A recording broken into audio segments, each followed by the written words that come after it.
I was adopted from Nigeria. At 25, I discovered my mother never signed the papers. I don't know how to start this without feeling like I'm betraying someone. My adoptive family. My biological mother. Myself. My name is Ada. Well, that's what my birth certificate says. But for years, I was called Lily. That's the name my adoptive parents gave me when I arrived in England from Nigeria. I was 4 years old. The little I remember of my life there is blurry. A yard with red dirt, a woman who smelled like coconut soap, and a language I no longer speak. For a long time, I thought I was a very loved child. A lucky one. Rescued from a place at war, as my teachers used to say. A beautiful story of love and generosity. People repeated when my parents talked about the adoption. But the truth is, I never felt like it was a beautiful story.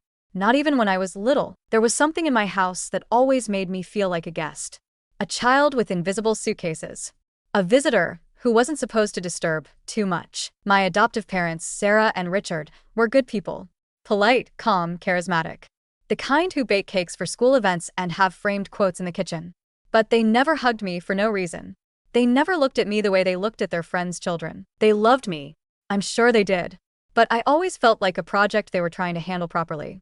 Like loving me was part of a moral responsibility. When I was 8, I asked about my biological mother. Sarah told me not to remember. That it was better not to stir up the past. That I was safe now. I never asked again. I grew up being the adopted one. Even when no one said it out loud. When we went out as a family, people looked at me with that polite smile that hides discomfort. At school, the kids asked me questions they didn't know were painful. Do you remember when they rescued you? Did your real mom love you? What's it like being African? I tried so hard to fit in. To be the right daughter. I got good grades. I was kind. I stayed out of trouble. I never went to parties without permission. It was as if I felt I had to earn the roof over my head. But there was always a voice inside me asking, what if she never wanted me to leave? I had nightmares. Some vivid, others so vague I could barely describe them.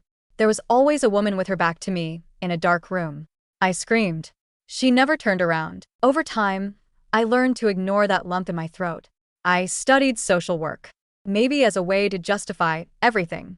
As a way to understand the pain others kept hidden. I was 25 when everything fell apart. I was arranging a trip to volunteer with an NGO in Lagos. It was something I had always wanted to do. Go back, even briefly, to Nigeria. Not to look for anyone. Just to set foot on that land again. And that's when it all started. My British passport, issued years ago, had expired. Renewing it wasn't a problem, but when I tried to apply for the Nigerian visa, they asked for a copy of my original Nigerian birth certificate. The original document, not a translation. I went to my parents' house to look for it. Sarah helped me look through the files. She opened the old cardboard box where they kept all my adoption papers. And that's when I saw it. The file was incomplete. Something was missing. There were medical certificates, translations, a letter from a local judge, but the most important document wasn't there. The signed consent from my biological mother. Where's my mother's signature? I asked, without thinking. Sarah froze. That wasn't necessary at the time, darling. What do you mean it wasn't? How do you adopt a child without the mother's consent? Sarah looked at the floor. Richard walked into the living room at that moment. When I repeated the question, he only said, there were difficult situations. Things don't always work the same over there. I felt something inside me falling apart. I didn't scream. I didn't cry. I just grabbed the file and checked it over and over. As if the paper would appear if I stared long enough. But it wasn't there. No signature. No fingerprint. No proof. Just a blank space. Did she give me up for adoption or not? Sarah didn't answer. Richard pressed his lips together. That's when I understood. They didn't know.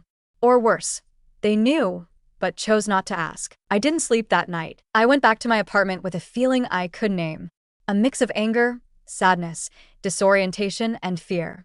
A lot of fear, because if my mother never signed those papers, what does that make me? Was I adopted, or was I taken? The next day, I called the adoption agency, the one that handled everything over 20 years ago. It no longer existed. The number was disconnected. I searched online. I found forums where people talked about the agency, how it shut down abruptly, how there were poorly documented cases. My stomach turned. I called the Nigerian embassy in London. I explained my situation. They asked me to write a formal letter and attach everything I had from the file. The woman who answered was kind, but her tone was clear. These types of things, sadly, weren't uncommon. I didn't tell my parents I had called. In the following days, something in my routine broke. I couldn't focus. I missed work. I spent hours reading about illegal adoptions, about child trafficking disguised as humanitarian aid, about mothers who woke up one morning to find their daughter gone. One Sunday afternoon, after weeks without seeing him, my father called me. "Sweetheart, we haven't been sleeping well. We're worried about what you're thinking." "I'm not thinking anything. I'm asking questions. You're our daughter. That's what matters." And that's when I exploded. "It matters? You think that's what matters? That you loved me while another woman might have been searching for me for 21 years? Silence. A silence that hurt more than any scream. "We don't know, Lily. I swear to you. We didn't know." "Then find out. You signed those papers. You spoke to those intermediaries. You brought me here. My father hung up, and I don't know if it was because he couldn't speak anymore or because he didn't want to hear me. That night, I opened a folder on my computer. I called it Ada. Inside it, I started saving everything I had: copies of documents, sent emails, names of NGO employees, screenshots, articles. Anything that could bring me closer to the truth. Because if my mother never signed, then maybe I'm not adopted. Maybe I'm a missing child. The Ada folder started as a file on my computer, but within less than a week, it became an extension of my body. Every night, I fell asleep reviewing the documents. Every morning, I woke up with new searches, new doubts, new theories. I didn't tell anyone else what I was doing. Not my friends. Not my coworkers. Not even Theo, who I'd been seeing for almost a year. I only told him I had family matters I needed to sort out. The truth? I didn't know how to explain it without sounding broken, because that's how I felt, like something inside me had shattered. As if I had been living someone else's life all along, thinking it was mine. One rainy afternoon, while I was looking once again at a scanned copy of my adoption file, I noticed something I hadn't seen before: a stamp with a partial address of a hospital in Enugu, a city in southeastern Nigeria. It was blurry, almost unreadable, but the name could still be made out: St. Clementi's Women's Center. I typed that name into Google. I didn't find a website, but I did find an old academic article about medical practices in private clinics during the 90s. The hospital still existed, though it no longer operated as a maternity center. It now functioned as a community clinic. I sent an email to the general contact listed in the article. I wasn't expecting a reply, but the next day I got one. "Dear Ada, thank you for your message. Our ability to access old files is limited, but if you have an approximate date and any additional names, we could try searching our records. Sincerely, Mrs. Okafor, Medical Records Office." It was the first time someone called me Ada without me asking for it. I sent them everything. Date of birth, my full name, the supposed name of my mother, Amarachi Chukwemeka, the only piece of information written on a loose sheet in the file, with no signature, no address, nothing else. I didn't sleep that night. 2 days later, I received another email. "Dear Ada, we found a partial record of a woman named Amarachi Chukwemeka who gave birth to a baby girl on August 15, 1997. The record does not indicate that the baby was handed over to any institution. No consent form for adoption was signed. The file states the mother was discharged with her daughter 1 week later." I spilled coffee all over the keyboard. I sat down. Read the sentence 5 times. 10. Discharged with her daughter. Me. She left with me. She didn't abandon me. She took me with her. I don't know how to describe what I felt at that moment. It wasn't relief. It wasn't sadness. It was a terrifying mix of guilt, rage, and a nostalgia that burned through my bones. I wanted to cry, but I couldn't. I had no tears. Just an internal vibration, as if every part of my body was screaming. She loved me. I called Sarah. Not to accuse her. I just needed to know if there was more. "Mom, I found information in Nigeria. About my mother." Silence. "She didn't sign anything, Mom. She left the hospital with me." Sarah didn't reply immediately. I could hear her breathing. Then her voice low. "It was a confusing time, Lily.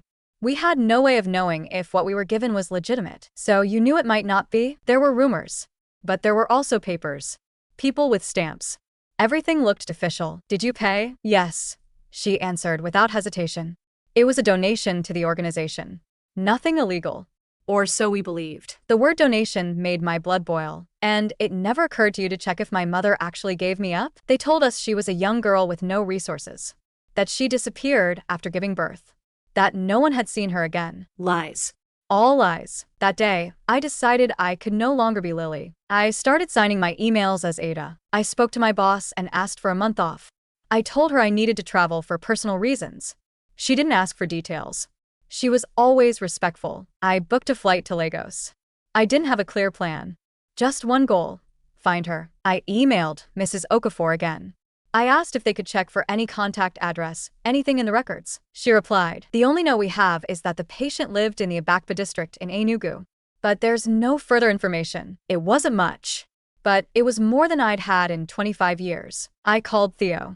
I told him everything. For the first time, he listened in silence, with a mixture of disbelief and tenderness. He didn't try to stop me. He only said, "Do what you have to do. And if you need me to go with you, I will." I didn't want him to come. This part was mine. I arrived in Lagos on a Friday. The heat hit me like a dry blow. The air smelled of humidity, spices, and dust. Everything felt familiar and foreign at the same time. I took a bus to Enugu. 24 hours traveling down endless roads, full of potholes and improvised stalls. Every minute, one question: what if she doesn't live there anymore? What if she's dead? What if she doesn't want to see me? When I arrived in Abakpa, I felt my body falling apart. It was a dense neighborhood, with brick houses, narrow alleys, children playing with old tires, and the smell of roasted corn on every corner. I stayed in a small hotel. That night, I wrote in my notebook, "I don't know if I'll get to see her, but I'm here." That has to mean something. The following days, I spent asking around. I showed her name to vendors, neighbors, old men sitting in the sun. Almost everyone shook their heads. But one afternoon, a woman around 60, her head wrapped in a yellow scarf, fell silent when she saw the name. "You say Amarachi?" "Yes," I answered. "Chukwemeka. She gave birth in 1997. The woman stared at me for a long time. "She lived here, yes. She had a little girl. Very quiet, that one. The last time I saw her was many years ago. She said she was going to look for work in another state. But she never came back." "Do you remember the child?" "Tiny. Very black hair. She always carried her." I swallowed hard. That was me. That was me. "You don't know where she went?" "No. But maybe Pastor Agnes does. She knew everyone. She still lives here, on the street by the church." I went immediately. Pastor Agnes was a short woman with a deep voice. When I showed her the name, she looked at me with an intensity that almost hurt. "Are you Ada?" My throat closed. "You knew her?" "Of course. Your mother came to church every Sunday, always with sadness in her eyes. She never said what happened with her daughter. She only cried. Every year, in August, she would bring flowers to the altar. 'Today is her birthday,' she'd say. 'Wherever she is, may she hear me.'" My legs buckled. I sat down. I cried like never before. The pastor offered me water.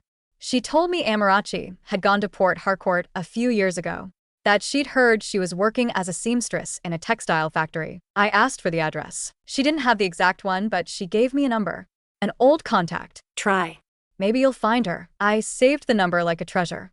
A fine line between who I was and who I might become again. That night, I called. A soft voice answered on the other end. "Hello, Amarachi Chukwemeka?" Silence. "Who's calling?" "My name is Ada. I was born in Enugu in August of 1997. I'm looking for my mother." The breathing on the other end changed. "Ada? My Ada?" I couldn't answer. I just sobbed. On the other end, I heard the same. Two women, thousands of miles apart, crying as if they had been given air after years underwater. When I hung up the call, my hands were shaking so much the phone slipped. It fell onto the hotel carpet with a dull thud. I just stared at it from the bed, unmoving, as if I had just witnessed a miracle. But it wasn't a miracle. It was my life. My story. My mother was alive, and she had called me her Ada. I barely slept that night. It wasn't sleep I lacked, it was vertigo. What if she regretted seeing me? What if I wasn't what she expected? What if, now that she had a new life, she didn't want to reopen that wound? The next morning, I wore the most modest dress I had brought. Something neutral, respectful. I tied my hair back, no makeup. I wanted her to see me, not a polished version of me, her daughter. I took a bus to Port Harcourt. The ride was long and dusty, but I didn't care. I watched the landscape, imagining those were the same roads she had once walked. Trees, roadside markets, motorcycles dodging potholes, children playing football in makeshift fields. I felt connected to a land I didn't know, but that, for the first time, seemed to recognize me. We met in a small park near an industrial zone. She said she used to go there during lunch breaks. I arrived 15 minutes early. My heart was pounding so hard it felt like my chest would explode. And then I saw her, small, thin, wrapped in a faded blue dress. She walked with a tired but steady gait. Her hair braided, her face bare. Her eyes searched. They were searching for me. When our eyes met, there were no words, just tears. And then an embrace, long silent, as if time had frozen. The skin of her cheek against mine was warm. She smelled of bar soap and freshly ironed fabric. She held me like she was afraid I'd vanish. Like she still couldn't believe I was real. "I dreamed of you so many times," she whispered. I didn't know what to say. I just held her tighter. We sat on a bench. She pulled a bottle of water from her bag and offered it to me. Her hands trembled. "You're so grown," she said, her voice cracking. "You look just like your grandmother." My grandmother? My mother. She died 10 years ago. But she prayed for you every day. I looked at her. Every word was a sweet stab. How could something so beautiful hurt so much? "What happened, Mom?" I asked. The word Mom came out shaky, as if I were just learning how to pronounce it. She looked down. "I was 19 when I had you. Your father wanted nothing to do with us. I was kicked out of the house when they found out I was pregnant. I lived in shelters, cleaned houses, but I had you. And that was enough." Her voice broke. A woman from an organization came to the hospital. She talked to me about opportunities, about good people in another country. She said they would give you what I couldn't. But I never signed anything. Never. Then how? I got sick. I was hospitalized for 2 days. When I got out, you were gone. They told me you had been taken, that it was for the best. Her eyes filled with tears. I screamed, "Ada." I cried. No one listened. I was crying too. I went back to the hospital many times. I asked questions. No one gave me answers. Eventually, they told me I shouldn't come back, that everything was done. Her pain was so thick it filled the air. We breathed it. It weighed on us. "I grew up thinking you gave me away," I whispered. "Never," she said firmly. She took my hand. "I would never have left you." We sat in silence, holding hands. The park's noise was distant. Children running, street vendors, faraway cars, it all felt like another world. "Did you have more children?" I asked. She shook her head. "After you, I couldn't. Not for medical reasons. I didn't want to. I swear to you, Ada, I never stopped searching. But I didn't have your surnames, no documents, no exact country." She told me that every year, on August 15th, she lit a candle for me. That she spoke to a blurry photo she had kept from the hospital, hoping maybe some energy from the universe would reach me. She was a broken woman, but dignified. And for the first time, I saw myself reflected in someone. We spent the day together. We walked. She showed me her home, a rented room in a gray building, humble but clean. She owned very little. A bed, a chair, a makeshift table, and in a corner, a portrait. It was a photo of me as a baby. A blurry, laminated copy, worn down by time. "Where did you get it?" "They took it the day you were born. A nurse gave it to me. It was all I had of you." I touched it. It was the same one Sarah had in her house. But this one, worn at the edges by years of love. I slept in her bed that night. She slept on the floor, despite my pleading. She insisted. At dawn, she made ginger tea and woke me by softly singing. Her voice was gentle, African, maternal. It was the first time in my life I had ever woken to a song in my native tongue. We spent the following days walking, talking, rebuilding. She told me stories of my infancy, how I cried when they took off my diaper, how I smiled before I could crawl, how I clung to her neck while she swept the floor. I told her about my childhood abroad, about Sarah, and how I always felt strange, grateful, but never whole. I told her I didn't hate Sarah, that for a long time I loved her, but I couldn't see her the same way anymore. "That's part of the truth too," she told me. "There's room for more than one story, Ada." Before leaving, I promised her I'd come back soon. She hugged me at the bus station and gave me a beaded bracelet she had made herself. "To remind you who you are, wherever you go." When I got home, Sarah was waiting. "Did you find her?" she asked at the door. I nodded. We stood in silence for a long time. "Do you hate her?" "No," I said. "But I didn't choose her. Life chose her for me. And that, to me, means more than anything." Sarah looked down. Her eyes were full of shame. "If I could go back." "You can't," I interrupted. "But now you know the truth. Just like I do." I went to my room and closed the door. That night, I took out the old photo of my mother and the new one we took at the park. I placed them side by side. 2 women. 2 lives. The same love. And then I opened my laptop. I looked up flights back to Nigeria. This time, it wasn't a visit. It was the beginning of a new life. I came back home feeling like I'd left a piece of myself in Nigeria. For weeks, I tried to fit into the routine again, but I no longer belonged in it. My apartment, my books, my job, all felt like remnants of a life that wasn't fully mine. I looked in the mirror and couldn't see the woman I used to be. I had met my mother. My biological mother. I had seen her hands tremble as she passed me water, her eyes when she called me Ada, her small, unadorned room where she showed me a quiet, almost unbreakable faith. And yet, here I was again, back among takeaway coffees, meetings with coworkers who would never know what I'd lived through, and a city that offered me nothing but asphalt and noise. Sarah texted me every day. She wasn't pushy, but she was consistent. She asked how I was if I needed anything. She talked about little things. The neighbor's cat, a new recipe she had tried. I had tried the tomatoes from the market. She never mentioned my mother, nor the trip. It was as if there was an invisible line she couldn't cross. One day, I replied, "I'm fine. Although to be honest, I no longer know what that means." She answered right away, "Can I see you?" Just to talk. Nothing else. I agreed. We met in a small cafe near the center. Sarah wore a cream-colored sweater, her hair tied in a low braid. She smiled at me tenderly. Her eyes looked tired. "I'm glad to see you," she said, raising her hand to call the waiter over. "Milk coffee, like always?" No. "Black tea, no sugar." She raised her eyebrows, surprised. "You've changed." "Yes," I replied, "nothing more." The waiter brought her drinks. Sarah stirred her coffee slowly, as if searching for words at the bottom of the cup. "I haven't stopped thinking about her," she finally said. About what you told me. That she never signed the papers. I haven't stopped thinking about that either. I don't want to justify myself. What happened was terrible, but I loved you. In my own way. With my limitations. I never said you didn't, but you didn't say you did either, she said with a sad smile. I remained silent. Outside, the city continued its chaotic dance. Hurried people, honking cars, street vendors shouting out their goods. A painful contrast to the silence between us. Sarah took a sip of her coffee, then set the cup aside. "I have something I want to show you. But not here. At home. Would you come?" I hesitated. Part of me wanted to end the conversation right there. Another part needed to understand. "Okay.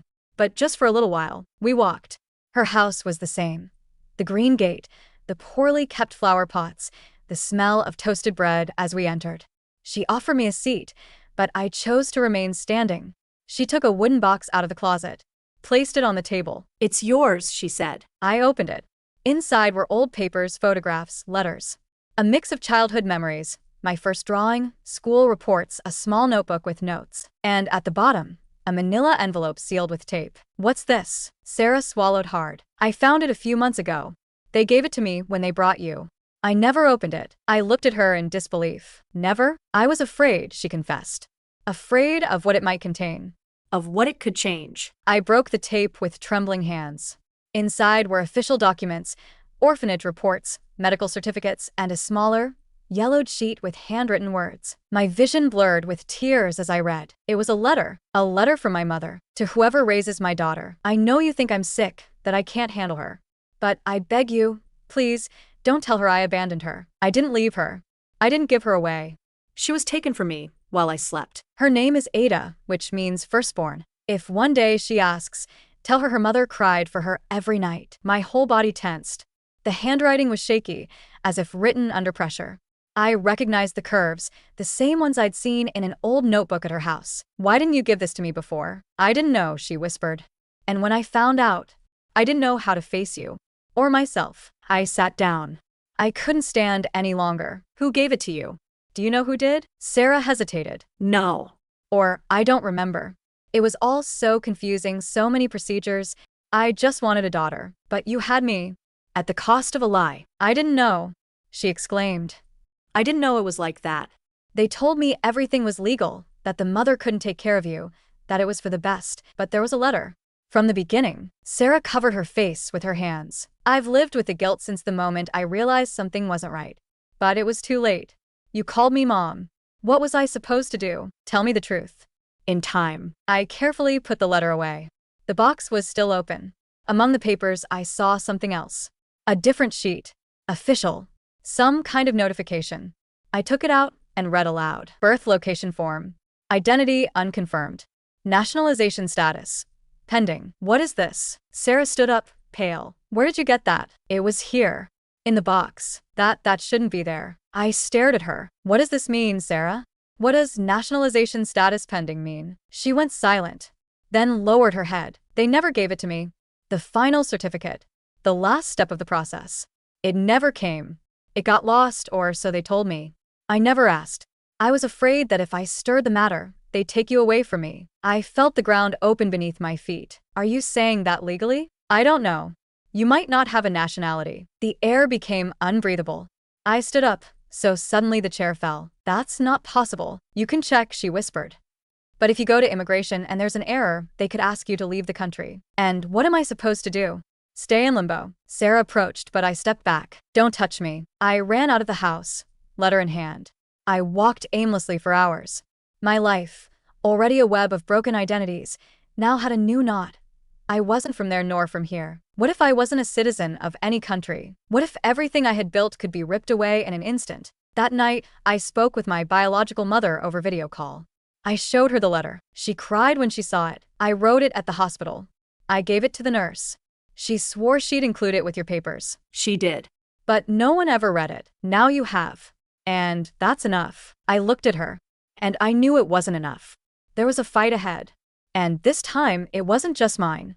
It was for the thousands of daughters and sons separated by shady paperwork, lost files, and imposed silences. But I wasn't ready yet. Not yet. I ended the call, closed my eyes, and I knew that everything that was coming would be much harder and much more necessary.